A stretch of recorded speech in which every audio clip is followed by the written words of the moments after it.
"It's nothing personal," said Marcus Webb, the new CFO, leaning back in his chair. His tailored suit was still free of the creases that came with a full day's work. "The board and I have been reviewing the company's financial structure, and frankly, your compensation package is disproportionate." Gray remained silent, his face a careful mask that betrayed none of the turmoil beneath. 15 years. Countless weekends. Midnight server migrations. Building a security system that had kept the company safe through 3 major industry breaches. "We found a solution that will provide adequate IT coverage at a significantly reduced cost," Marcus continued, sliding the termination papers forward. 2 junior admins and an outside consultant for special projects. "The savings are substantial."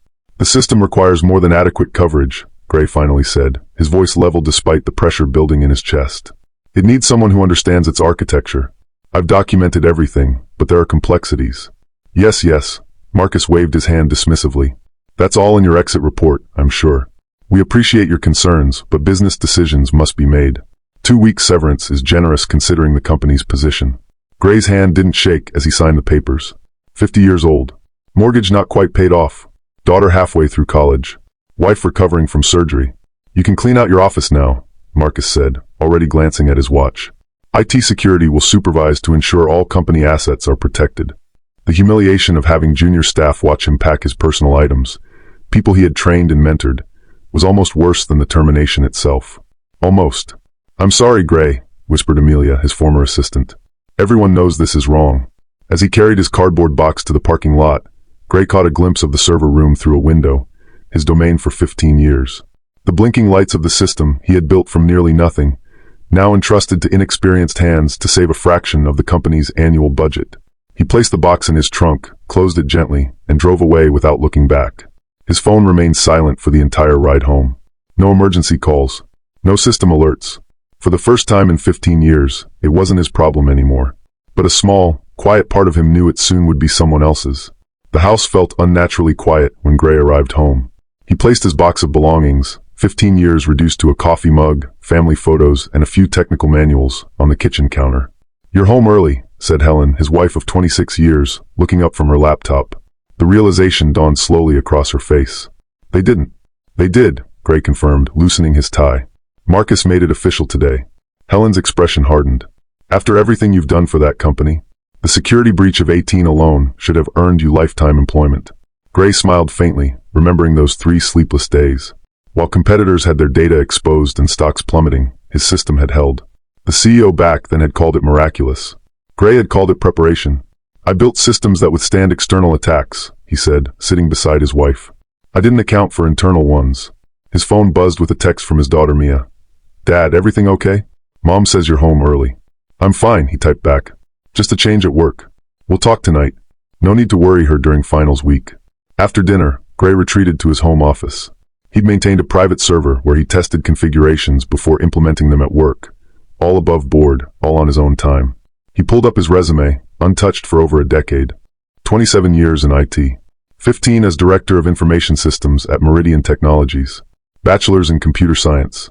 Master's in Cybersecurity. Certifications renewed religiously every year, even when the company stopped reimbursing for them. The phone rang, his former colleague Sam. "Gray, this is insane. The entire department is in shock." "How bad is the mood?" Gray asked, professional concern overriding personal grievance. "They've already brought in the new team. 2 kids barely out of college, and some consultant who keeps talking about streamlining everything." Sam's voice dropped. "They started making changes to your security protocols today." Gray's stomach tightened. "Which ones?" "The firewall configurations. Said they were unnecessarily complex." Those unnecessarily complex configurations had prevented 3 sophisticated attacks last year alone. "Did anyone explain the reasoning behind those settings?" "We tried," Sam sighed. "The consultant said we were being resistive to improvement." "Gray, they don't understand what they're doing. Document everything, Sam. For your own protection." After hanging up, Gray stared at his resume but couldn't focus. He'd built that system layer by layer, contingency by contingency. Not for praise or bonuses, but because it mattered. Because data security was about protecting people, not just information. The next morning, Gray stuck to his routine. Up at 6, coffee, 20 minutes reviewing industry news. An article about increasing ransomware attacks on mid-sized companies caught his attention. He'd implemented safeguards against those exact threats last quarter. His phone remained eerily silent. No panic calls from the office. Not yet.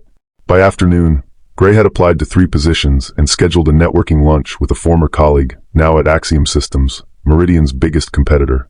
Helen found him in the garden that evening, methodically pruning the roses. "You're taking this better than I would," she observed, handing him fresh gardening gloves. Gray snipped a dead branch carefully. "Getting angry won't help. I built something good. If they break it, that's their choice." "That's why you were worth every penny," Helen said, squeezing his shoulder. The quiet strategy had always been Gray's way, in systems administration, in leadership, in life. Never react in haste. Assess. Plan. Execute with precision. His phone rang. Sam again. "Gray, the system's acting strange.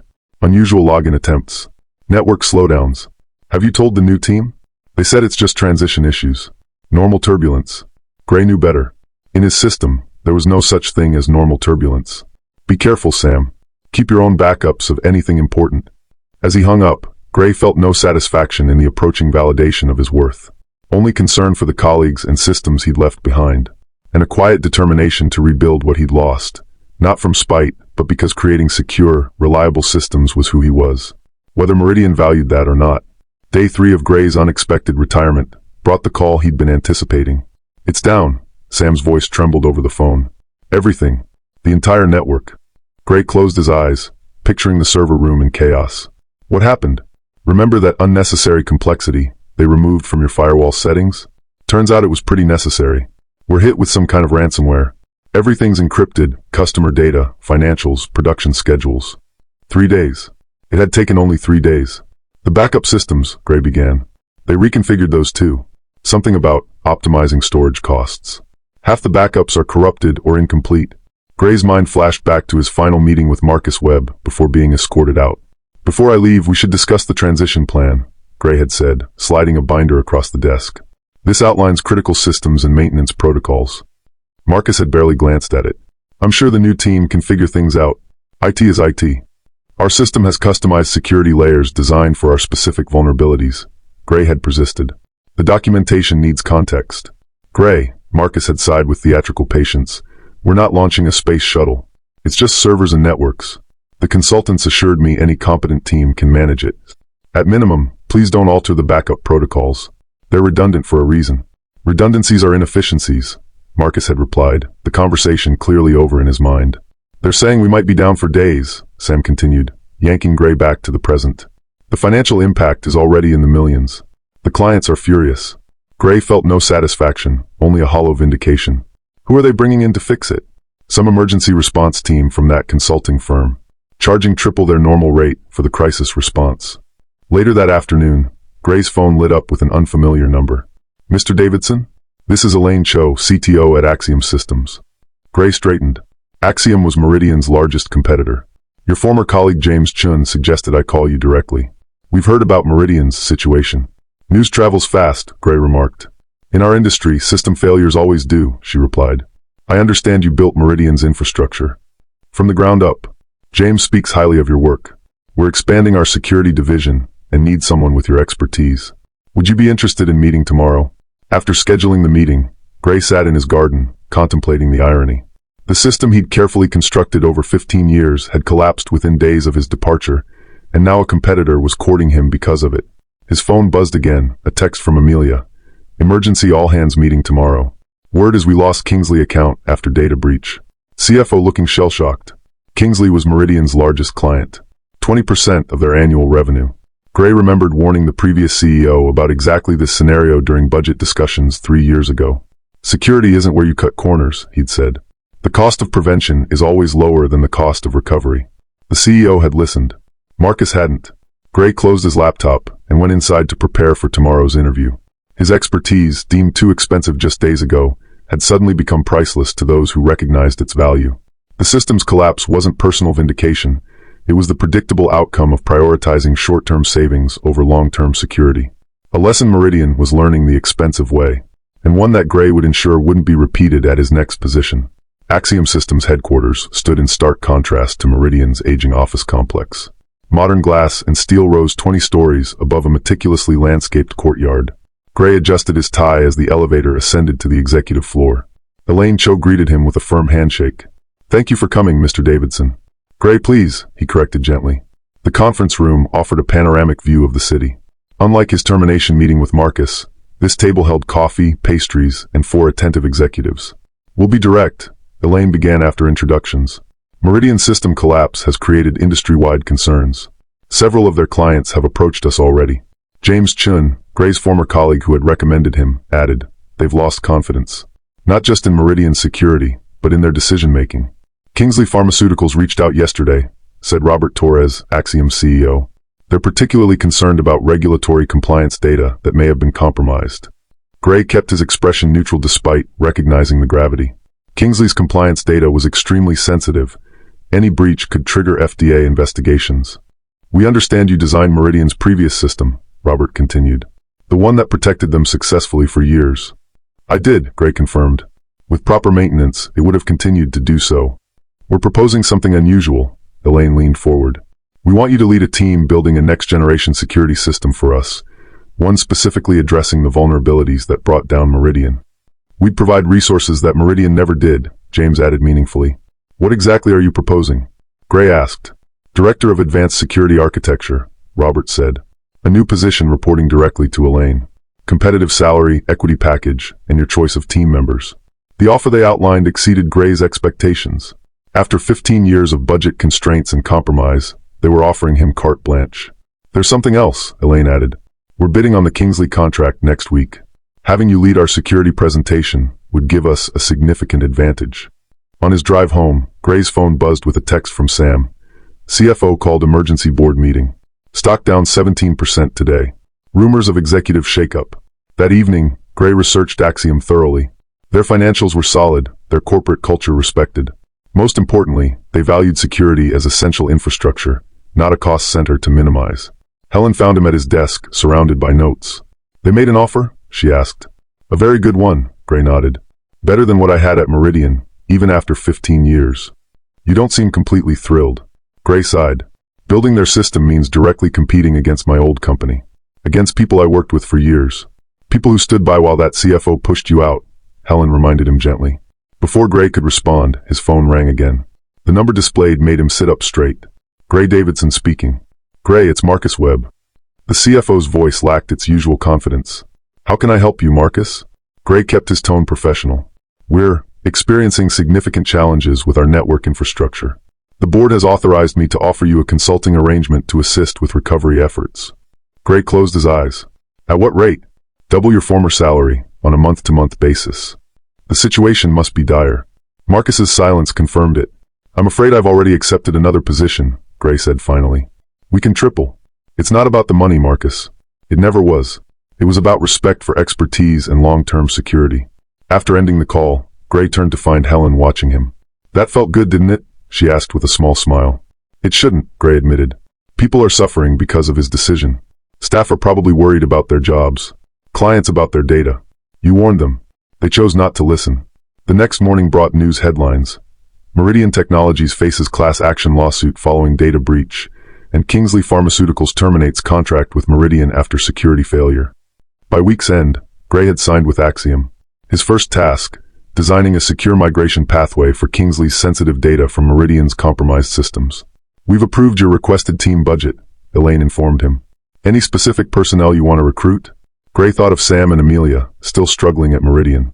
"A few come to mind," he replied. "People who understand the value of doing things right." As he set up his new office, Gray didn't feel triumphant. He felt purposeful.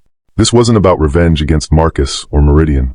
It was about building something that worked, something that mattered, and being valued for doing so.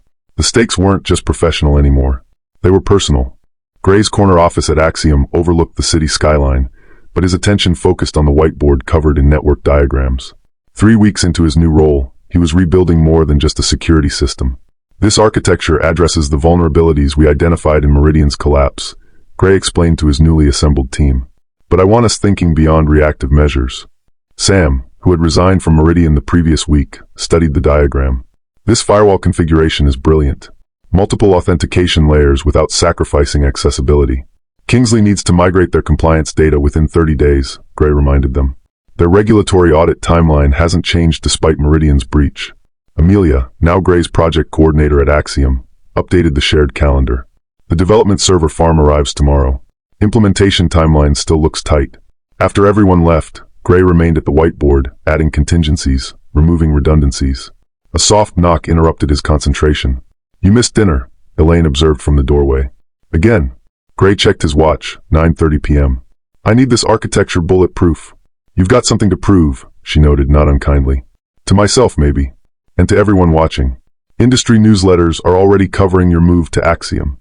Security expert rebuilds after former employer's catastrophic breach." Gray sighed. "The attention isn't helpful." "It is to us," Elaine countered. "Kingsley isn't the only Meridian client inquiring about switching. Your reputation for building secure systems is precisely why we hired you." Later that night, driving home under streetlights, Gray's thoughts drifted to the pressure mounting from all sides. Axiom had invested substantially in his team. Kingsley needed their data secured before regulatory deadlines. Former colleagues at Meridian were sending resumes, hoping he could rescue their careers too. Helen was still awake when he arrived, grading papers at the kitchen table. "You look exhausted," she observed. "I'm fine." Gray tried to sound convincing. "You're carrying Meridian's failure as if it were yours." The observation hit uncomfortably close. "Their system collapsed because they dismantled the safeguards I built." "Exactly. Their failure, not yours." Helen closed her laptop. "But you're working like someone with something to prove." Gray poured himself water, considering. "Maybe I do have something to prove. That expertise matters. That security isn't just an expense to minimize." "To prove to whom? Marcus? The industry? Yourself?" The question lingered as Gray checked his email one last time before bed. A message from an unfamiliar address caught his attention. Security vulnerability in proposed Axiom architecture. The anonymous email detailed a potential exploit in the exact system Gray was designing. The sender had intimate knowledge of his current work, knowledge only someone on his team should possess. Gray's pulse quickened. A security leak within his new security team would be devastating. Or was it disinformation to delay Axiom's progress while Meridian scrambled to recover? The next morning, Gray implemented 2 changes. First, he quietly modified the architecture to address the vulnerability, real or not. Second, he subtly altered different aspects of the plans distributed to each team member. "Canary traps," he explained when Elaine questioned the strategy. "If information leaks, the specifics will indicate the source." Over the next week, Gray maintained his methodical approach despite the pressure. Daily security scans, rigorous testing protocols, personal review of every code commit. When the development servers arrived, he supervised the installation himself, verifying hardware specifications against the order forms, checking for any signs of tampering. "Isn't this something techs normally handle?" asked James, watching Gray inspect connection ports. "Trust but verify," Gray replied, not mentioning the anonymous email. That evening, another message arrived from the same sender. Secondary vulnerability in database encryption layer. Again, the details were technically accurate, but referenced the specific modifications Gray had given to only one team member, Raj Kumar, a brilliant developer recruited from a security startup. Gray invited Raj to lunch the following day, carefully steering the conversation toward career aspirations.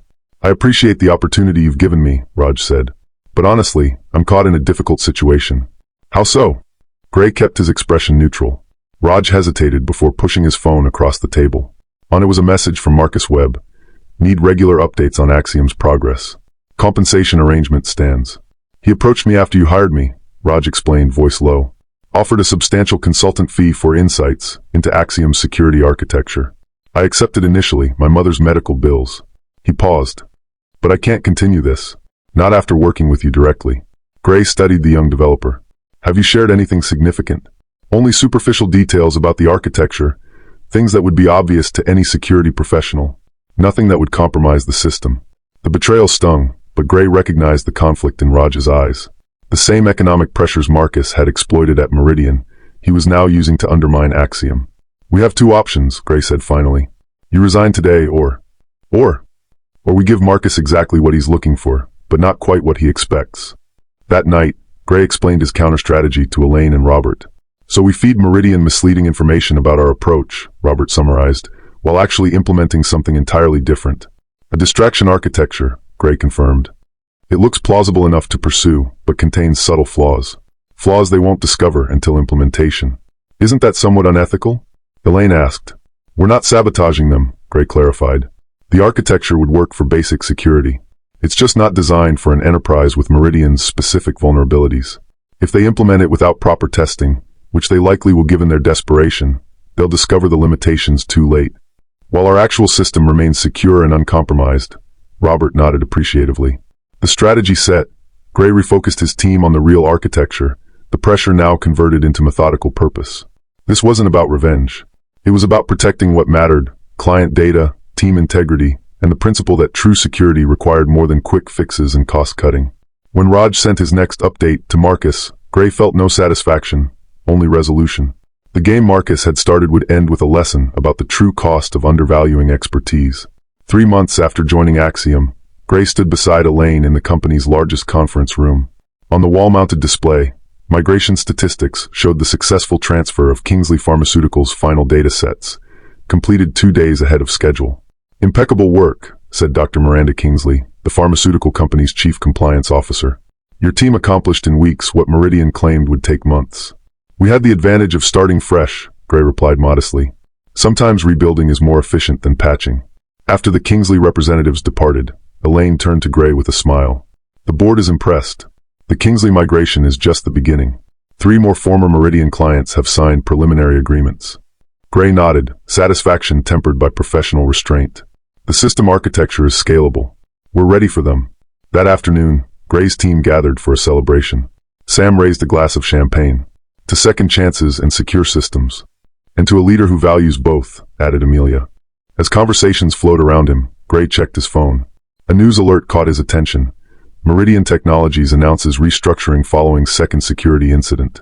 He excused himself and stepped into his office to read the full article. Meridian stock had fallen another 20% after their hastily implemented recovery system had failed during a routine update. The board had removed Marcus Webb as CFO.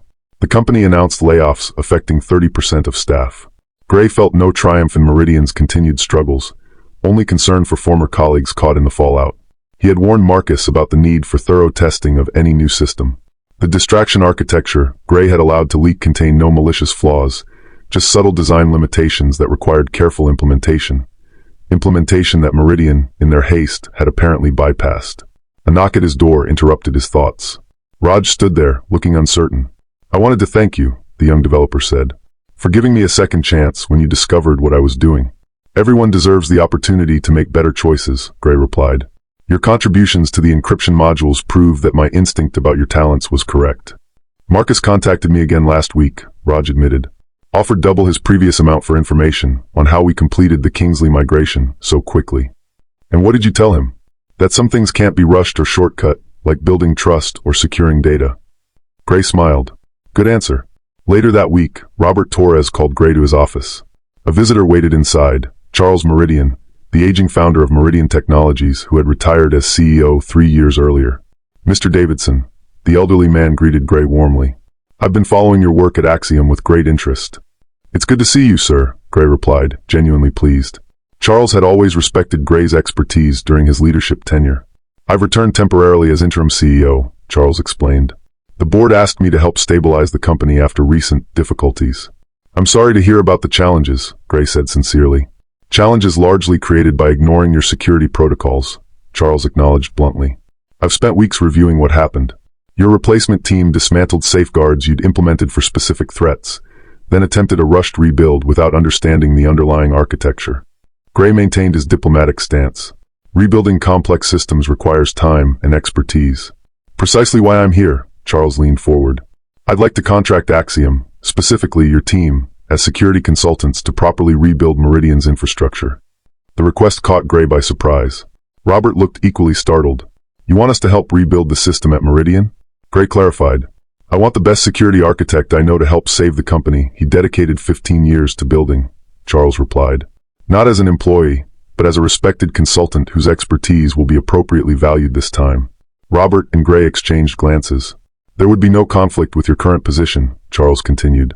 "You'd remain Axiom's director while providing advisory services to Meridian through a formal consulting agreement between our companies." After Charles departed, Robert turned to Gray. "This is unprecedented. Competitors don't typically request consulting from each other." "These aren't typical circumstances," Gray observed. "How do you feel about helping the company that discarded you?"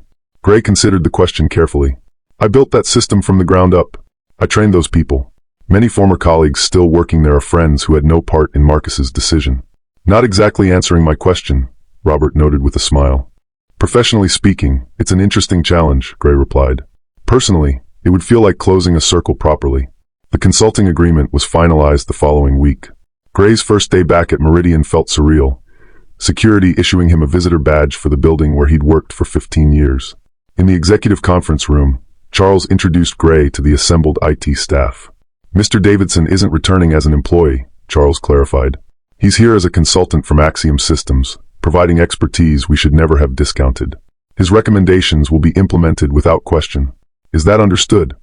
The room nodded collectively. As Gray outlined his assessment of Meridian's current vulnerabilities, he noticed Marcus Webb slipping into the back of the room. Their eyes met briefly before Gray continued his presentation without acknowledgement. Afterward, as people filed out, Marcus approached. "Gray," he began awkwardly, "I suppose congratulations are in order. Your new position at Axiom seems to be working out well." "It is," Gray confirmed. "The board has adjusted my role," Marcus continued. "I'm overseeing facilities management now." Gray simply nodded, neither gloating nor sympathizing.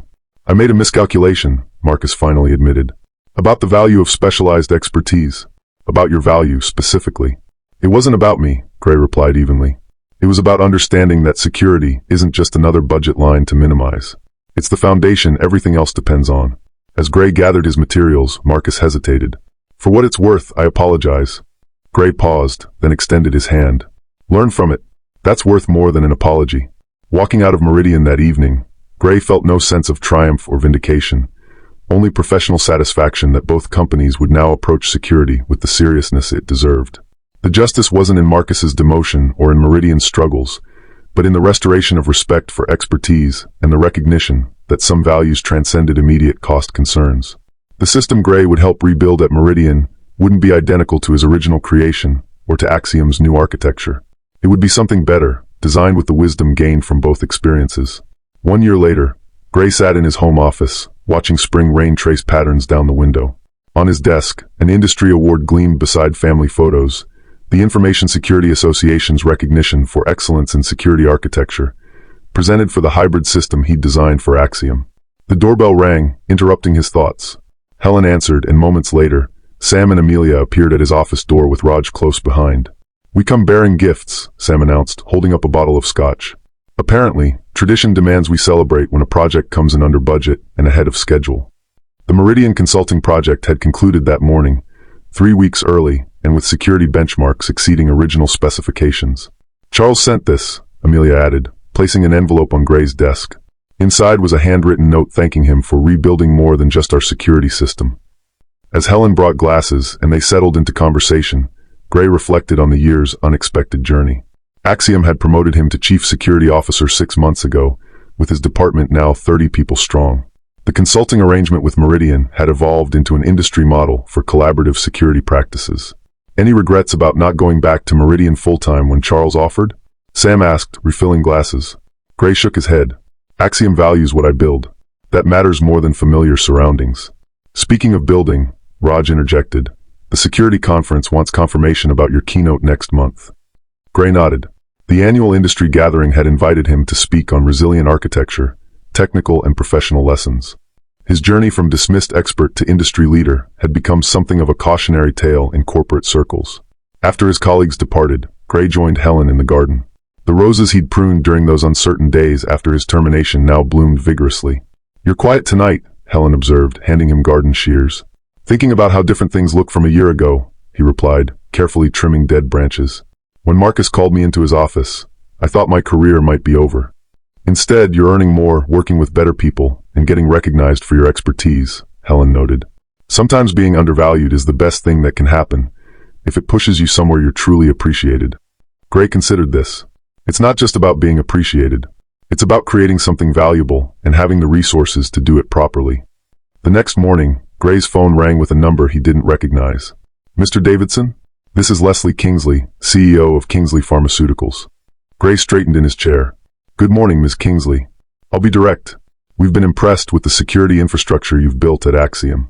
Our board is establishing a new subsidiary focused on healthcare data security, and we'd like you to consider joining as Chief Technology Officer." The offer she outlined was substantial: executive leadership, equity stake, and the chance to build systems protecting millions of patient records. "This isn't about poaching you from Axiom," Leslie clarified. "We're proposing a strategic partnership with them. Your division would become partially independent while maintaining your connection there." After the call, Gray sat back, contemplating this unexpected turn. From dismissed IT director to sought-after security architect to potential CTO, all in 18 months. That evening, he discussed the opportunity with Helen over dinner. "It sounds perfect for you," she said. "Building something from the ground up, with proper resources and respect. It would mean more travel initially, more pressure." "You thrive under pressure," Helen reminded him. "You always have." Gray smiled. "There's something satisfying about being appreciated for exactly the qualities someone else once deemed expendable." The following week, Gray met with Elaine and Robert to discuss Kingsley's proposal. To his surprise, they had already been briefed. "We think you should accept," Elaine said. "The partnership benefits everyone involved." "You're not concerned about losing your security director?" Gray asked. Robert smiled. "We're not losing you. We're expanding our influence and establishing Axiom's security methodologies as the industry standard. Your team continues your work here while you build something new that integrates with our systems." As the meeting concluded, Elaine handed Gray an envelope. "Your team wanted you to have this." Inside was a card signed by every member of his department with a simple message: "Thank you for showing us that expertise matters." 2 days later, Gray accepted Kingsley's offer with Axiom's blessing. As he drafted plans for the new security division, an email arrived from Charles Meridian. "Heard about your new venture. Meridian would like to be your first client outside Kingsley and Axiom. The system you helped us rebuild has transformed how our board values security investments. Some lessons are expensive but worth the cost." Gray's reply was brief but sincere. "Happy to discuss possibilities. Quality security is never too expensive, only its absence is." Mia called that weekend, excited about her upcoming graduation. "Dad, my cybersecurity professor used you as a case study in class today. He talked about the importance of institutional knowledge and proper succession planning." Gray laughed. "I've become a cautionary tale." "More like a success story," Mia corrected. He said sometimes the people who appear most expensive are actually the greatest value, because they prevent disasters others don't even see coming. Later, tending his garden in the fading light, Gray reflected on the unexpected path his career had taken. Being dismissed had forced him to rebuild, not just systems, but his understanding of his own worth. The expertise Marcus had deemed too expensive had become his greatest asset, recognized and valued by those who understood its true importance. The rain that had threatened all day finally began falling, gentle on the roses. Gray stood watching it for a moment before turning toward home, leaving the garden to grow in its own time, secure in the knowledge that proper foundations, whether for networks, companies, or careers, were always worth the investment.